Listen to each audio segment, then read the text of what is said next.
मईशत ने बिल आखिर सही ट्रैक पकड़ ही लिया। पाकिस्तानी रुपए की कदर में मुसलसल बेहतरी रिकॉर्ड की जा रही है। अमरीकी डॉलर पाकिस्तानी करेंसी के मुकाबले में आज भी मामूली कम हो गया। इंटरबैंक में आज रुपए के मुकाबले में डॉलर की कीमत में कमी रिकॉर्ड की गई। कारोबारी हफ्ते के पहले रोज इंटरबैंक में अमरीकी करेंसी की कीमत में 3 पैसे की कमी रिकॉर्ड की गई, जिसके बाद इंटरबैंक में डॉलर 277 रुपए 98 पैसे पर बंद हुआ। वाज़ेह रहे कि गुज़िश्ता रोज इंटरबैंक में डॉलर 278 रुपए 1 पैसे पर बंद हुआ था।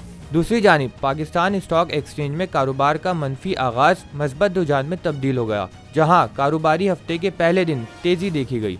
100 इंडेक्स तारीख की बुलंद तरीन सतह पर पहुंच गया। स्टॉक मार्केट ने पहली बार 1,10,000 पॉइंट्स का संगे मील उबूर किया।